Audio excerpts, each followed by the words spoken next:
Hello, you're tuning in to VNA News Daily Bulletin. I'm Bảo Trung from Hanoi, and coming up next, we have your top stories. Lawmakers agree to relieve Prime Minister Nguyễn Tấn Dũng from duty. French magazine commends Vietnam's reform achievements. Vietnam singer becomes champion of international opera contest.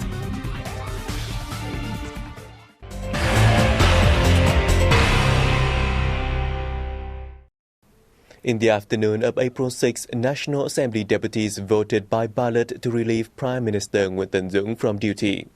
Afterward, State President Trần Đại Quang presented a report nominating Politburo member Deputy Prime Minister Nguyễn Xuân Phúc for election to the premiership.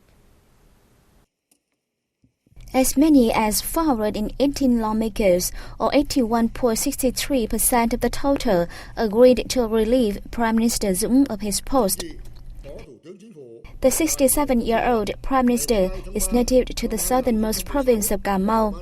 He was a member of the Party Central Committee from the 6th to the 11th tenure, a Politburo member from the 8th to the 11th tenure, and National Assembly deputy from the 10th to the 13th tenure. Later, the National Assembly listened to a draft resolution on the dismissal delivered by its Secretary General Nguyễn Hạnh Phúc. With 430 approval votes, or 87.04% of the total, the legislature adopted the resolution. State President Trần Đại Quang then delivered a report on the nomination of Politburo member, Deputy Prime Minister Nguyễn Xuân Phúc for the Prime Minister position. The election of the Prime Minister will be held on the morning of April 7. Also, in the April 6 session, the National Assembly adopted a number of draft laws with a majority of votes in favor. They include the law on access to information, the amended pharmacy law, the law on amendments and supplements to some articles of the law on value-added tax, the law on special consumption tax, and the law on tax management, and the revised law on export-import tariffs. We have more news coming up next. Stay tuned. The ASEAN Connectivity Master Plan 2025 Stakeholder Forum took place in Jakarta, Indonesia on April 6. Ambassador Nguyễn Hoành Nam, head of the Vietnamese mission to ASEAN, and representatives of the Ministries of Foreign Affairs, Planning and Investment, Industry and Trade, and Public Security attended the event. The forum was designed to update related parties on the vision, strategy, goals and initiatives of the ASEAN Master Plan on Connectivity 2025. It also offered a platform for the participants to exchange information about the current programs and priorities in the future and put forth specific proposals to realize the Master Plan. The connectivity within ASEAN covers a wide range of fields such as transport, information technology, energy, trade, investment, liberalization service, education, culture, and tourism. The Connectivity Master Plan is expected to facilitate the deployment of the ASEAN community with three pillars: economic community, politics security community, and social cultural community. Vietnam is taking drastic measures to curb the spread of Zika virus after the country reported the first 2 cases of infection on April 5th. Under the direction of the Health Ministry and Ho Chi Minh City People's Committee, the Municipal Center for Preventive Medicine has cooperated with medical officers at district level to spray mosquito killer at high-risk areas, including the Petrolimic Building, the city's Botanic Garden, and the house of the 33-year-old pregnant patient in District 2. Health inspection activities have been increased at Tân Sơn Nhất International Airport. The city's Pasteur Institute and the Tropical Hospital stand ready in terms of personnel equipment to deal with outbreaks.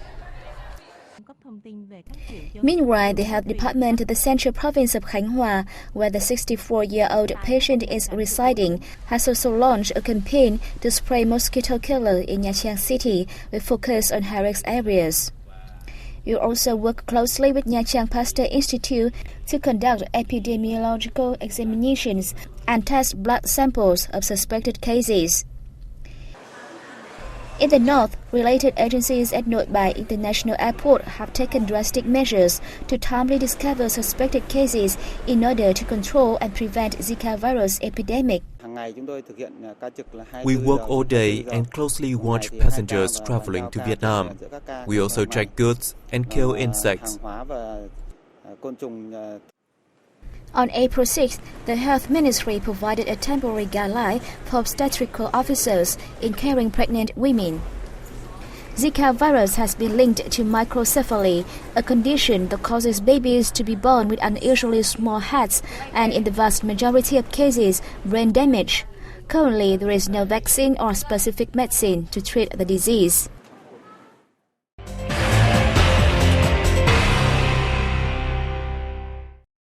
French magazine Francophonie Actualities devoted up to 40 pages in a special edition to highlighting the achievements Vietnam has recorded over the past 30 years of reform.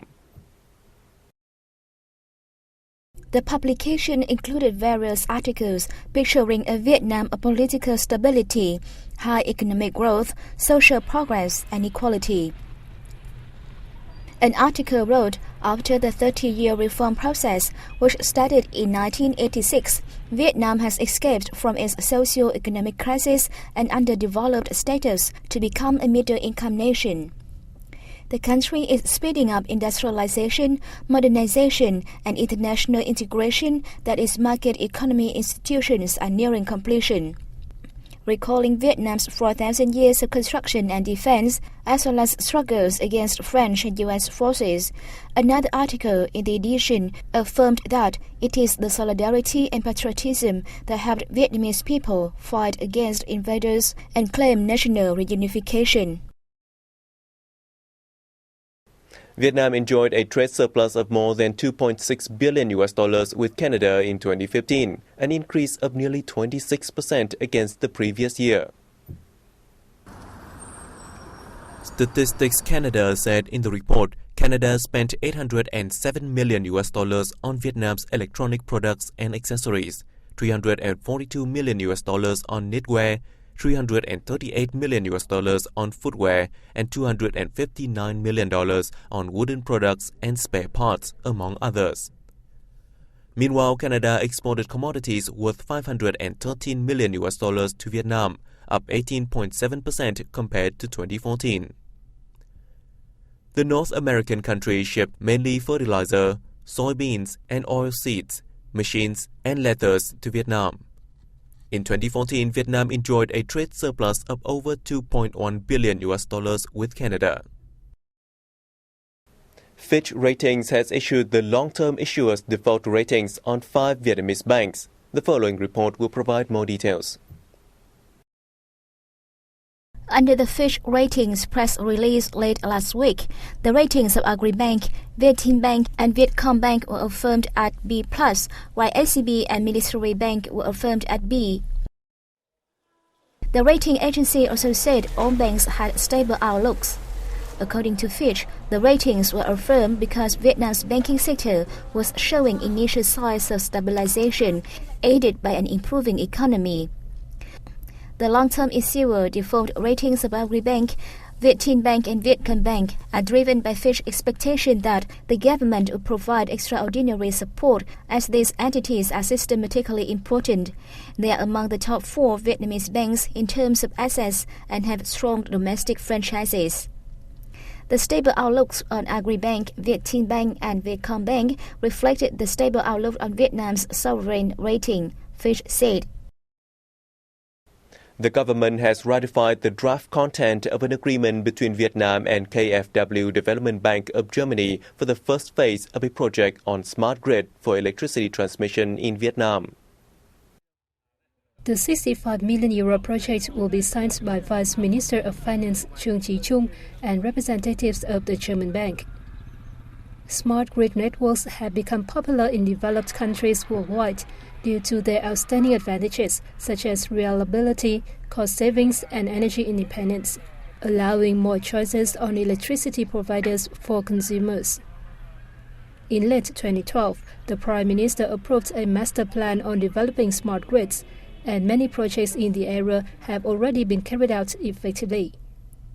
In 2014, the U.S. Trade and Development Agency provided $700,000 in non-refundable aid to the pilot application of the Vietnam's smart grid project, which will help Vietnamese energy companies efficiently manage the use of electricity during peak hours and optimize power distribution. In the same year, the World Bank approved a $500 million loan to help increase the capacity, efficiency, and reliability of the electricity grid in key economic areas of Vietnam. The government has approved the State Bank of Vietnam's proposal to extend the 30 trillion Vietnam dong, equivalent to $1.3 billion housing stimulus package, until the disbursement of all associated funds is completed.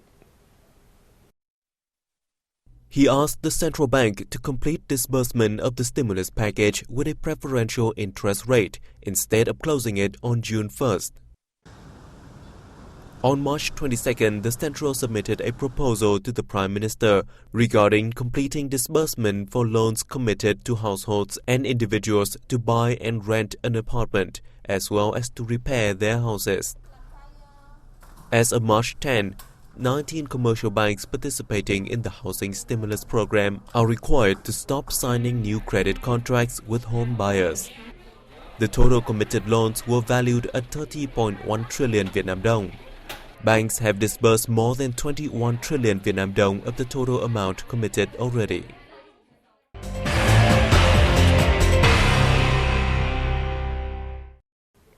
Surpassing 150 competitors, Ninh Đức Hoàng Long, a Vietnamese student, secured his victory at the 9th Simandi Joseph International Singing Competition in Hungary.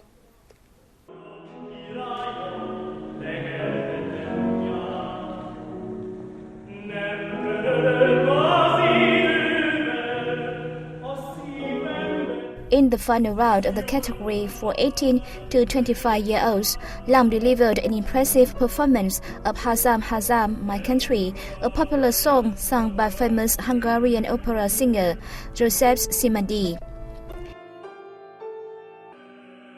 Ninh Đức Hoàng Long was born in 1991 in the northern province of Ninh Bình. He studied at the Vietnam National Academy of Music before becoming a student at the Liszt Ferenc Academy of Music in Hungary. Argentinian newspaper Clarín has commented upon Vietnam's rapid tourist development over recent years.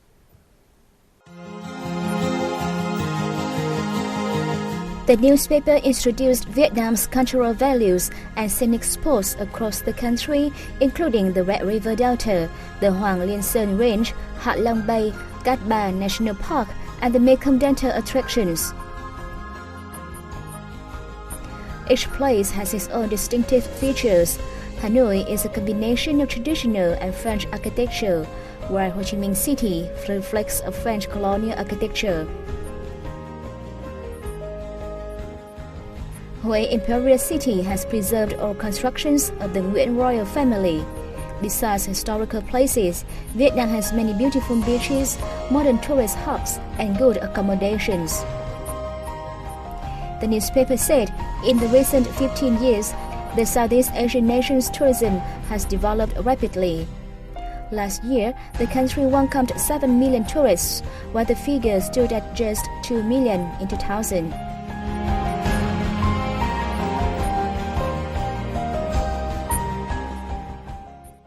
And that has wrapped up our news bulletin. Thanks for watching. For more information, please log on to our website at www.vietnamplus.vn. Goodbye for now.